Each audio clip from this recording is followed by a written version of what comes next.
Welcome to the Hindu Daily.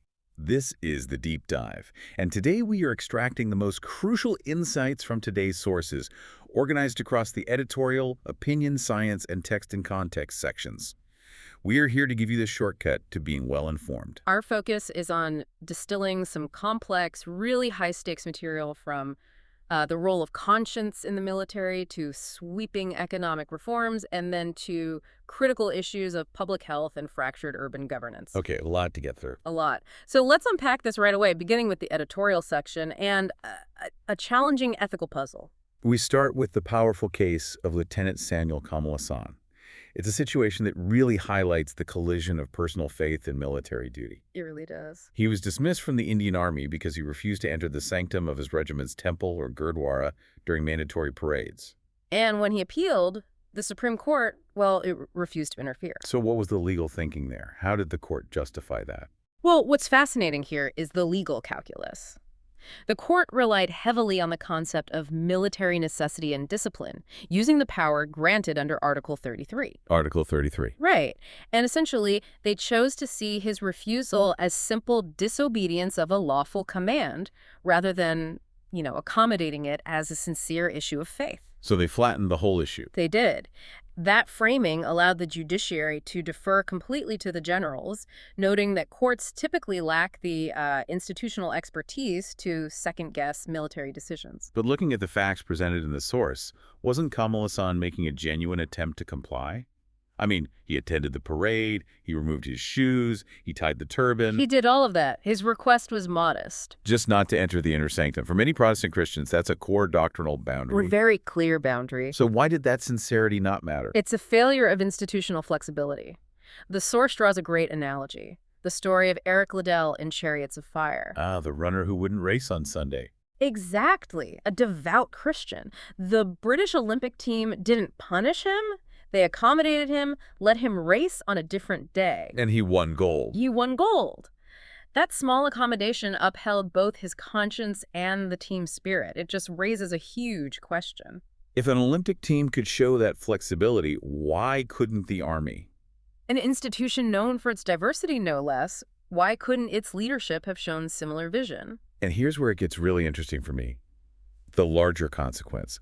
The source says the decision sends an unsettling message to minority soldiers. A deeply unsettling one. It suggests that even if you adhere to every other custom, stand ready to fight for your unit, your personal doctrinal limit of conscience. Counts for nothing. Exactly. And India's military unity is built on trust and mutual respect, not majoritarian comfort.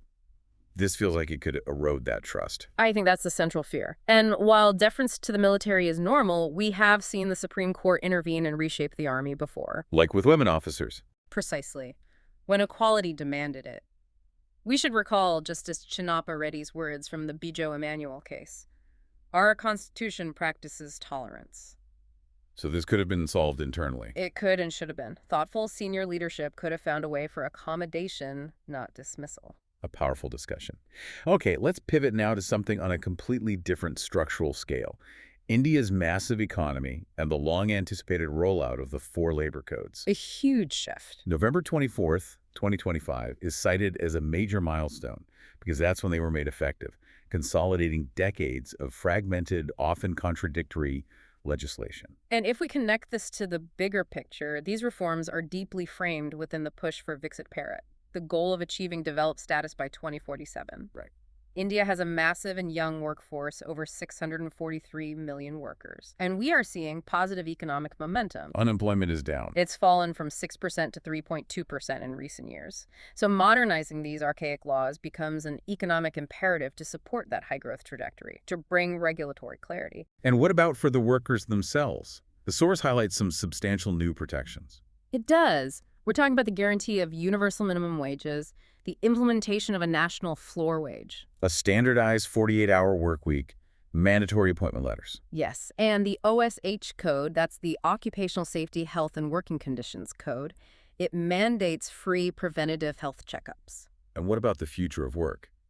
The gig economy. That's what's truly forward-looking here. The Social Security Code's inclusion of gig and platform workers. Which is a sector that's just exploding. Exploding. It's expected to more than double, growing from 1 crore today to about 2.35 crore by 2029-30. So getting a social protection framework in place for them now is critical. Incredibly timely and necessary. And on the business side, I imagine it's about simplification. That was the whole focus, especially for MSMEs, the micro, small, and medium enterprises. Of course. The shift to single registration, a single license, a single return, it drastically reduces that administrative burden. It frees up capital and time. And the uniform definition of wages should help too. A huge help. It simplifies payroll and should reduce compliance disputes. And any specific boosts for women in the workforce? Yes, definitely. The provisions reinforce equal remuneration and enhance maternity benefits. And critically, the OSH code now explicitly allows women to work night shifts.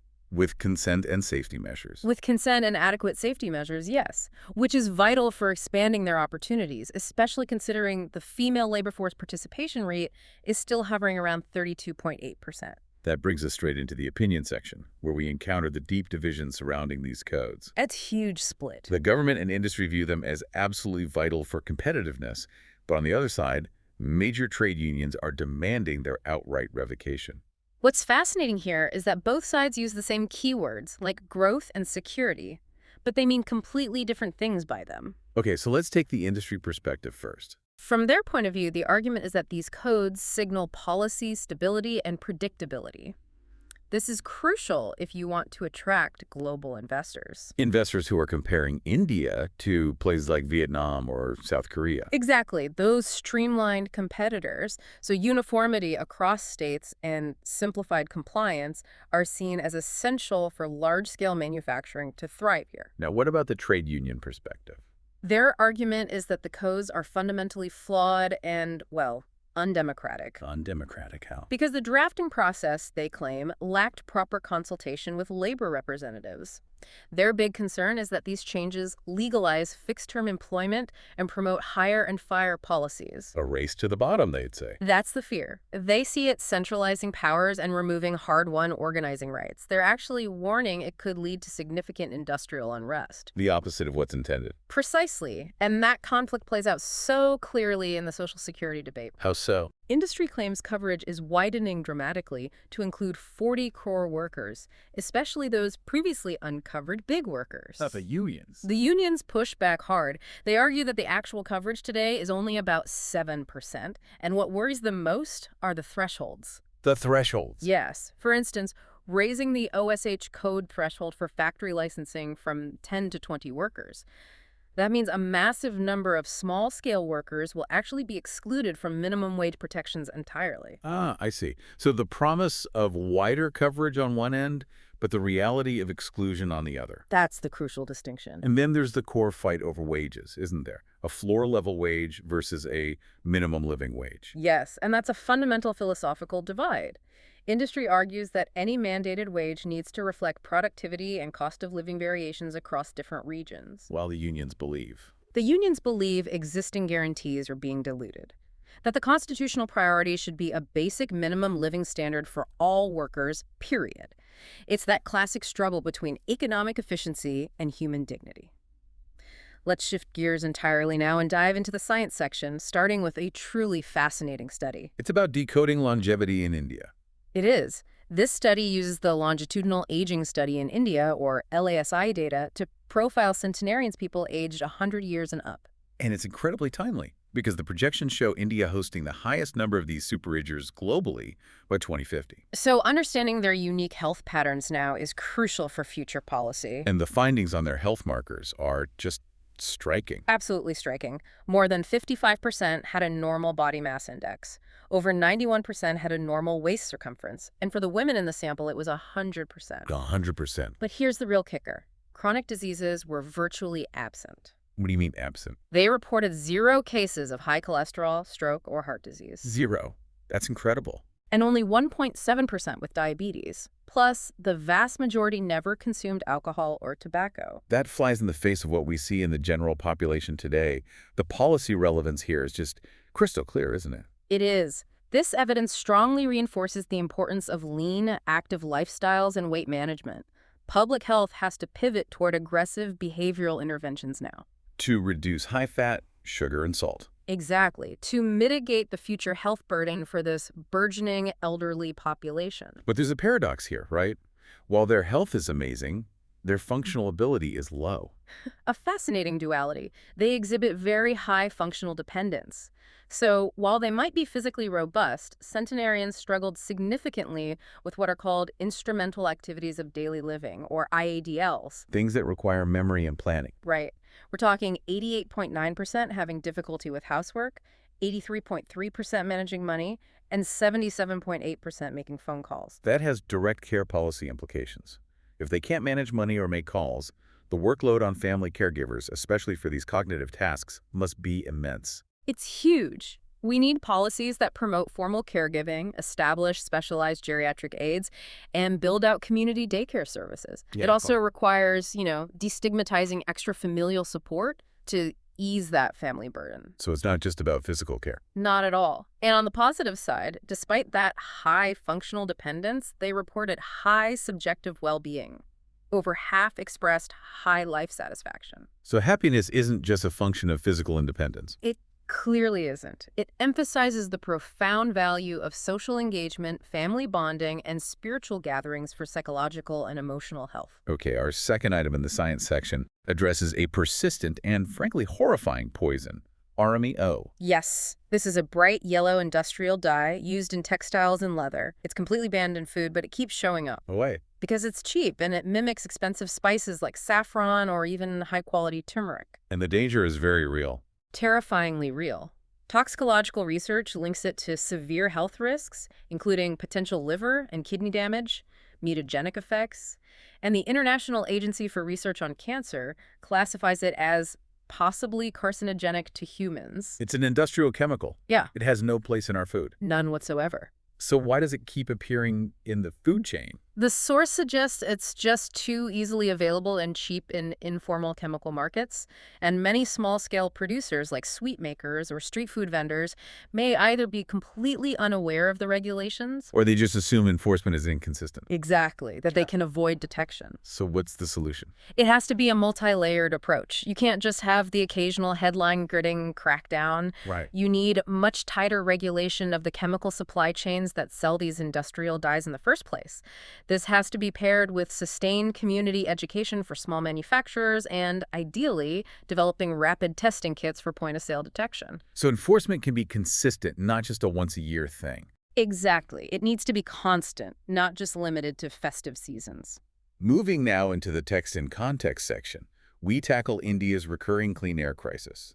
A familiar story, unfortunately. We see the same frustrating pattern every year. High visibility, short-term fixes, smog towers, cloud seeding, odd-even rules. And they ultimately fail to solve the underlying structural crisis. So what is that core structural flaw? The source identifies it as fragmented governance.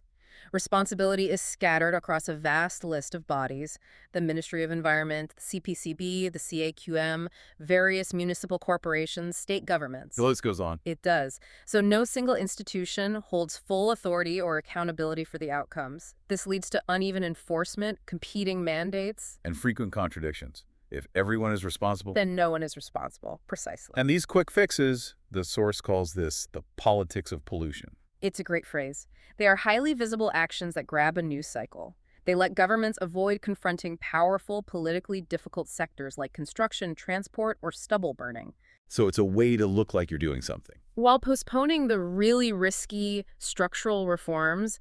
It masks deeper institutional failures with momentary surface-level activity. The article also mentions an intellectual trap. What's that? That's when ambitious policies conceived by, say, think tanks are analytically sound but completely ignore the messy reality of implementation. They look good on paper. Perfect on paper, but they ignore the lack of trained staff, the uneven budgets, the poor record-keeping capacity on the ground in our cities.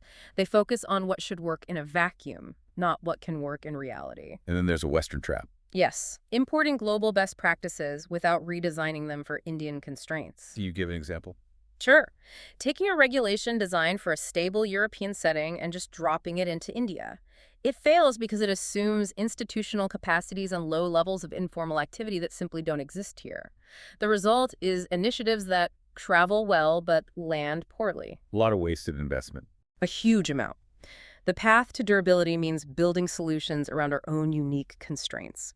That means a modern, clean air law, a coordinating body with real teeth to resolve these jurisdictional overlaps. And stable funding. Stable, multi-year funding, and professional science managers. These people are crucial to bridge the gap between abstract knowledge and workable, context-specific decisions on the ground that actually stick.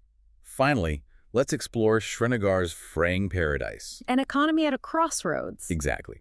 Facing immense ecological stress from wetland loss and urban sprawl, all of it compounded by the governance disruption after the dilution of Article 370. The economic consequences post-2019 have been severe. You had communication blackouts, prolonged curfews, they shattered institutions and supply chains. And unemployment is high. Very high, especially for women where the rate is a staggering 53.6%, and the three traditional pillars of the local economy, tourism, horticulture, and artisan trades, have all suffered profound setbacks. The source has a specific example about horticulture, which is the lifeblood for so many families there. It's a chilling example.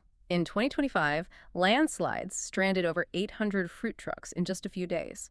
And the losses. They exceeded 200 crore. It just shows how vulnerable the entire local supply chain is to sudden shocks and infrastructure failure. And this is made worse by relying on what the source calls the metropolitan capital infusion model. Right, this idea that top-down flows for real estate and big infrastructure projects will solve everything. But it doesn't work. It fails when the local ecological base is compromised and traditional livelihoods are ignored. The smart city push, for instance, often squeezes out traditional artisans and vendors in favor of aesthetic beautification. It destroys existing economic networks. So what's the path forward? It has to be a balanced approach, one rooted in local reality. That means vigorously protecting essential wetlands, promoting climate-adapted crops for horticulture, And supporting artisans. and providing specific institutional support for them. Things like design help, microfinance, and actively reducing the exploitative intermediaries that drain their profits. So it's about rebuilding from the ground up. The core need is restoring meaningful local governance and focusing on a balanced economic base. Horticulture, artisanship, niche tourism, small-scale manufacturing, these create true resilience. Not just relying on top-down capital. Exactly. That approach ignores the community's unique ecological and economic fabric. So what does this all mean when we connect these 7 articles? What's the thread? Well, if we look across all these diverse subjects, from accommodating a soldier's conscience to ensuring fairness in the labor market to the failure of top-down policies for clean air and urban revival, the overarching theme is this. Institutional strength isn't found in rigidity or forcing uniformity. It is found in adaptation, in balancing duty with conscience, and in designing solutions that recognize and adapt to local human constraints. That principle of applied tolerance is what strengthens society as a whole. Thank you for listening. If you want to provide suggestions, please contact on the Twitter handle given in the episode description. As always, we are eager to hear what our listeners want to be informed about. We wish you a great day.